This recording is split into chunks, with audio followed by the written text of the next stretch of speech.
Victor-Henri Joyeux, bonjour. Bonjour. Merci d'être en direct avec nous. Tous nos voeux également. Vous êtes poursuivi par l'Ordre des médecins. Vous savez pourquoi exactement? Alors, d'après ce que j'ai lu, j'ai dit qu'en temps de guerre, on ne fait pas d'études randomisées. C'est-à-dire qu'on ne dit pas, là je vous mets là, puis je vais voir si ça marche, et puis vous, je vous soigne, parce que peut-être ça peut marcher. Bon. Donc je trouve qu'en temps de guerre, c'est pas moi qui dis temps de guerre, couvre-feu, tout ça. Donc faire une étude randomisée, c'est aberrant. Bon. Et la deuxième chose, c'est que j'ai valorisé le traitement de mon collègue Raoult, et surtout, je l'ai appliqué. J'ai appelé des médecins généralistes, j'ai appelé des collègues. Est-ce que tu fais, est-ce que tu fais pas? Bon, moi, je ne suis pas un infectiologue. J'ai pratiqué sur moi-même, puisque je l'ai eu. Vous avez eu la Covid, bien sûr. Et vous vous êtes traité avec l'hydroxychloroquine? Non, alors, hydroxychloroquine, j'en avais pas parce que je l'avais donné, d'une part, à d'autres personnes. J'en avais plus, la pharmacie était loin. Donc, j'ai eu zinc, azithromycine. Et ensuite, ça a passé en 5 jours. Mon épouse, ça a duré une dizaine de jours. J'ai dû lui mettre des anticoagulants parce qu'elle avait un risque emboligène. Il faut faire attention, c'est sûr. Le problème, si vous voulez, c'est qu'il faut accueillir le coronavirus. Pour accueillir le coronavirus, vous l'aurez et nous l'aurons. Et peut-être j'en aurai d'autres. Peut-être j'en aurai d'autres, parce qu'il y a des variants, vous l'avez entendu. Bon, donc ça veut dire que vous devez être prêt à l'accueillir. Et pour ça, vous avez un premier vaccin, c'est votre état immunitaire. Alors, ça, on va en parler. Ça, c'est votre livre. Mais globalement, vous êtes un anti-vaccin. Vous êtes catégorisé comme un anti-vaccin. Oui, mais même comme un porte-parole. J'ai toujours été pour les vaccins. Mais vous avez publié en 2014 et 2015 sur Internet des pétitions qui étaient plutôt contre les vaccins. Vous n'avez pas lu mon livre qui s'appelle « Vaccin, comment s'y retrouver ». Trouvez-moi une seule phrase qui est contre les vaccins. Mais ces pétitions, c'est vrai ou pas? Oui, bien sûr. Mais ce n'était pas des pétitions contre les vaccins. C'était des pétitions pour retrouver le DTP, diphtérie, tétanos, polio pour nos enfants et nos petits-enfants.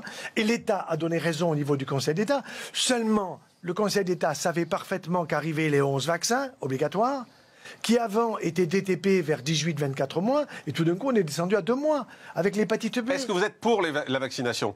Moi, je me ferai vacciner contre le coronavirus quand j'y verrai clair. Pour l'instant, je vois 3 vaccins, 4 vaccins qui arrivent. Il y en a encore un japonais qui, je l'ai appris aujourd'hui, qui est en train d'arriver, qui vient d'un dérivé du vaccin contre la variole. Peut-être ça sera celui-là, peut-être ça sera Sputnik 5, peut-être ça sera Pfizer, peut-être ça sera Moderna. Je n'en sais rien. J'ai appris aujourd'hui qu'en Chine, vous avez Sinovac qui vous donne un nouveau vaccin, efficacité 50%, avec aluminium dedans. Aluminium, non, j'en veux pas. J'en ai pas besoin d'aluminium pour mon cerveau. J'ai besoin de fer, de zinc, de cuivre. Vous voyez, et d'autres. Mais le zinc est fondamental. Mais est-ce que vous faites partie des anti-vaccins? Mais pas du tout. Mais vous avez été radié de l'Ordre des médecins pas été radié. avant d'être réintégré, en 2018, oui, je sais. À cause de ces prises de position contre les vaccins. Non, mais d'abord, je ne suis pas, moi, un soldat au garde à vous.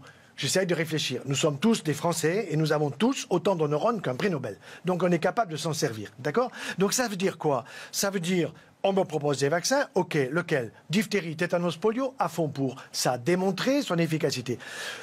Hépatite B, le petit, il a 2 mois. La pitchoune, elle a 2 mois. Si vous pensez qu'elle va être infirmière, qu'elle va être chirurgien, qu'elle va être pompier, ceux-là en ont besoin. Mais quand il sera infirmière, quand elle sera pompier, quand elle sera chirurgien, etc. Vous voyez, qu'est-ce que c'est cet abus de donner un vaccin à 2 mois? D'autre part, l'aluminium, dites-moi, quel... C'est présent dans certains vaccins. Non, dans 8 sur 11. Oui, certains. Vous n'en avez pas dans le ROR, rougeole, oreillon, marron, je suis à fond pour. Ah non, pas avant. Donc vous n'êtes pas contre les vaccins, vous êtes contre l'aluminium qui est dans les vaccins. Je suis contre l'aluminium et je suis contre des abus quand ça n'est pas nécessaire. Et je suis pour que le médecin que je suis, c'est lui qui dit « Madame, monsieur, vous en avez besoin ». Voyez. Par contre, c'est pas l'État qui me dit. C'est pas l'État qui me dit. Concernant le vaccin contre la Covid, est-ce que vous dites à vos patients, les plus âgés, ceux qui sont en EHPAD, si vous en avez, est-ce que vous leur dites vaccinez-vous?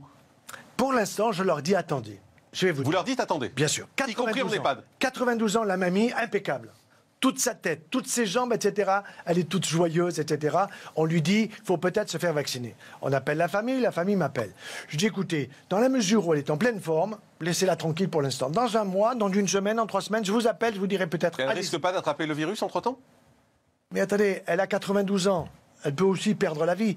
Méfions-nous, parce que vous savez, à force d'avoir peur de la mort, nous avons peur de la vie. Donc nous avons peur de tout le monde. On nous terrorise. Ça, je ne suis pas d'accord. Le Conseil de l'Ordre des médecins, quel est son rôle? C'est de nous protéger. C'est de dire à nous, médecins, écoutez, ça c'est bon, le zinc, je n'ai pas entendu un mot. Azithromycine, non, non, non, surtout pas. L'hydroxychloroquine, surtout pas. Je ne suis pas du tout d'accord avec cette façon de faire. Qu'est-ce que c'est cette façon de faire qui est au fond une façon avec des liens d'intérêt qui sont... Je ne dis pas qu'ils existent, mais les gens se doutent. Moi, des liens d'intérêt, vous pouvez m'en chercher, je n'en ai pas. Vous voulez dire quoi? Que l'ordre des médecins défend les grands laboratoires, pour être clair? Je ne sais pas s'il les défend ou défend pas, mais ils donnent l'impression. Ils donnent l'impression. Et moi, j'ai beaucoup de collègues qui sont terrorisés par l'ordre des médecins. Moi, ils cherchent à me terroriser. Et ils y arrivent? Non, je reste joyeux 24 heures sur 24. Ça tombe bien. Ça tombe bien.